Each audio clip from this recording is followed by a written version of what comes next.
सोमनाथ गुजरात के सौराष्ट्र में स्थित सोमनाथ मंदिर का 12 ज्योतिर्लिंगों में काफी महत्व है। इस मंदिर को अतीत में 6 बार नष्ट करने का प्रयास किया गया, लेकिन इसका अस्तित्व आज भी है। माना जाता है कि इस मंदिर का निर्माण दक्ष प्रजापति के श्राप से मुक्त होने के बाद स्वयं चंद्रदेव ने करवाया था। इस मंदिर का उल्लेख ऋग्वेद में भी मिलता है।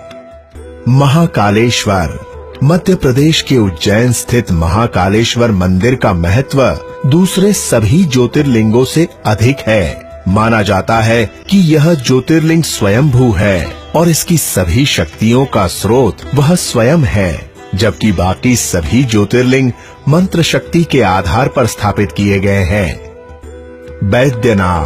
बैद्यनाथ ज्योतिर्लिंग झारखंड के देवघर में स्थित है।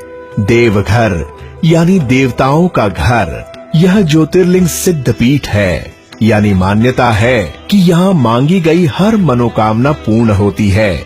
यहीं पर शिव के अनन्य भक्त रावण ने उनकी आराधना की थी और उन्हें खुश करने के लिए अपने 9 सिरों की आहुति दी थी।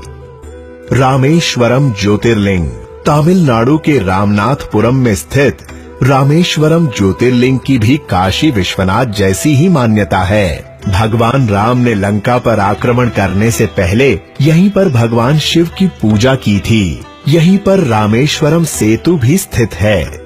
त्र्यंबकेश्वर महाराष्ट्र के नासिक प्रांत में स्थित है। त्र्यंबकेश्वर ज्योतिर्लिंग इसी के निकट स्थित ब्रह्मगिरी नामक पर्वत से गोदावरी नदी का उद्गम होता है। यह इकलौता ज्योतिर्लिंग है जहाँ त्रिदेव यानी ब्रह्मा, विष्णु और साक्षात शिव वास करते हैं। अन्य सभी ज्योतिर्लिंगों में सिर्फ शिव का वास माना जाता है।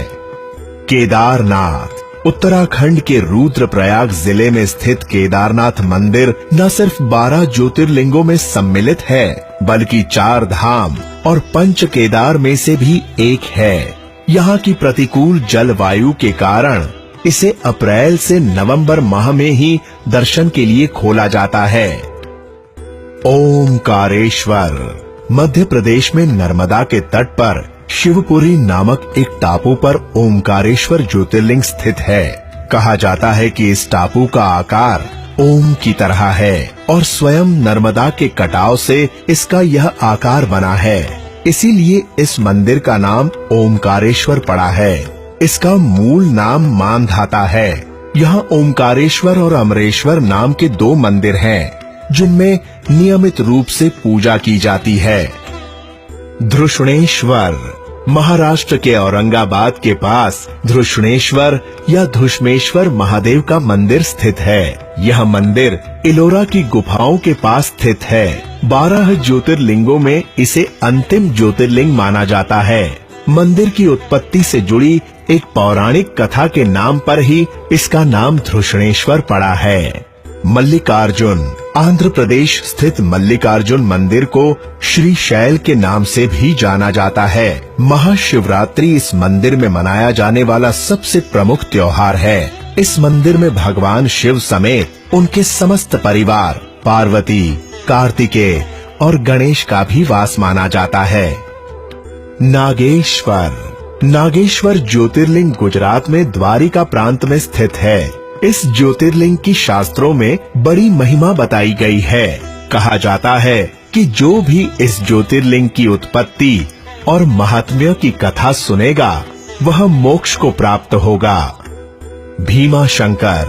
भीमाशंकर ज्योतिर्लिंग महाराष्ट्र में पुणे से करीब 100 किलोमीटर दूर स्थित है। यहाँ स्थित शिवलिंग काफी मोटा है, इसलिए इसे मोटेश्वर महादेव भी कहा जाता है। इसी मंदिर के पास से भीमा नामक एक नदी भी बहती है, जो कृष्णा नदी में जाकर मिलती है। काशी विश्वनाथ काशी यानी वाराणसी को भगवान शिव की नगरी भी कहा जाता है। इसी शहर में गंगा किनारे स्थित है काशी विश्वनाथ मंदिर।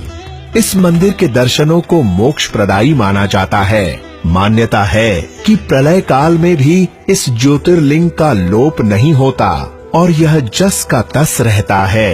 पौराणिक कथाओं में इसे ही सृष्टि का आदि माना गया है। जहां भगवान शिव से ब्रह्मा और विष्णु उत्पन्न हुए थे।